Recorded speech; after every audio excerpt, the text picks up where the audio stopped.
So a couple teams canceled their workouts today because they hadn't gotten results back from the testing over the weekend. Fewer players are opting out. I know you said anything can change in 2020, but do you continue to feel good about the way things are running here in this camp? I've been really happy with how things are going here. We've been lucky enough not to have those issues. I'm really excited about how camp is going for us.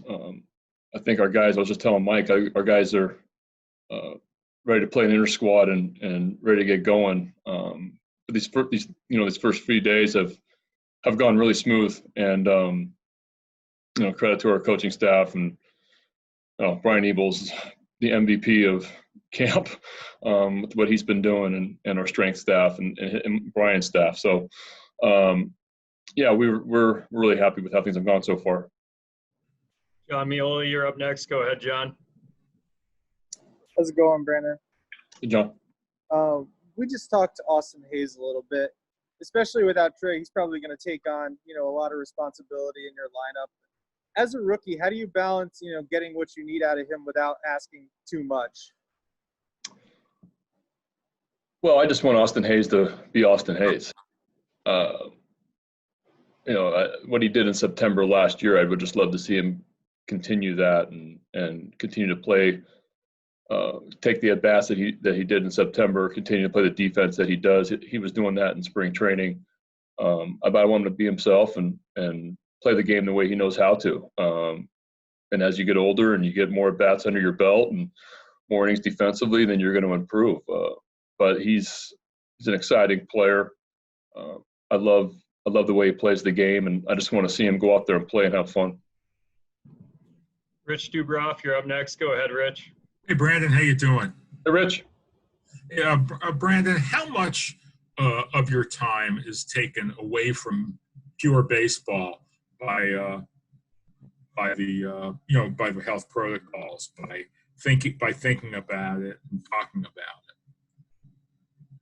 Well, quite a bit before we started. I feel like we've adjusted very well. I think I've relied heavily on a lot of people in our organization to guide me through this. I think that there's a lot of unknown. I talk to Brian Ebel probably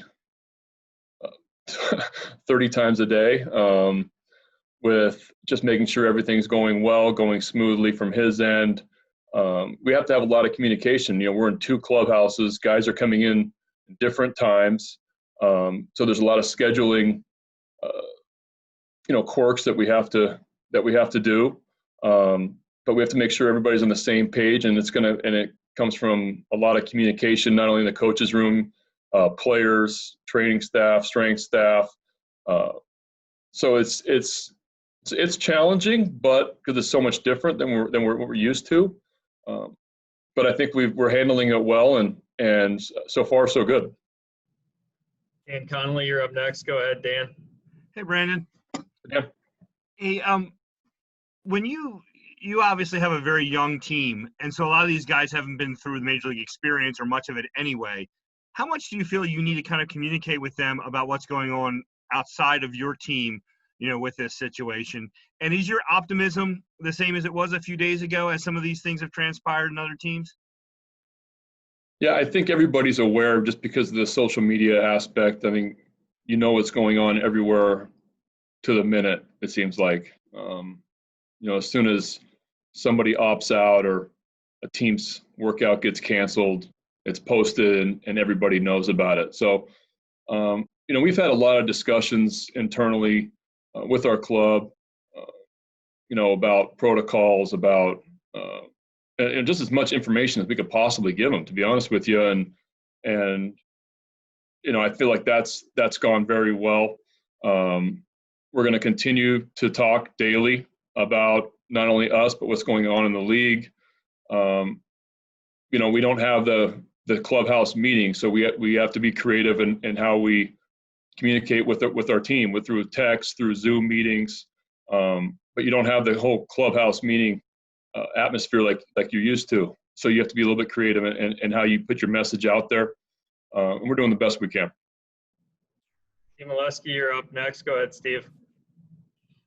Hey, Brandon, when we saw Chris Davis have such a good spring way back in February and March, you mentioned he looked great, in the last couple days. Do you think most of that had to do with the added weight? It was kind of more a confidence thing than any other mechanical issue? Definitely saw an added confidence. I don't know if the added weight contributed to that, but there was definitely a different look in his eye. He came in with, I felt like really with a strong intent to have a good year. I know he put some really good work in the off season, not only with the swing, but also in the weight room. And he's kept that weight on throughout these last few months. I was telling him this morning, like the ball just sounds different off his bat. He's hitting balls on the Utah Street and BP. It's pretty impressive. So, I don't know if the weight's added to his confidence, but he's definitely walking around differently. He's really taken a great leadership role in our clubhouse. He's talking to players constantly. We don't have a lot of veteran leadership, and he recognizes that. He's done a really nice job organizing team meetings, organizing team chats, all that kind of stuff, but really getting the word out there, getting message out there, the right message and a positive message. So I've been impressed. Yeah. So his confidence for me is a huge key, and he's carrying it right now. John Mioli with another question. Go ahead, John. Brandon, it might have happened before we got in here. Did Alex Cobb end up facing hitters today like he was supposed to? Alex Cobb and Wade LeBlanc threw both a four-inning live BP this morning. And did those go well? Went very well. Yep.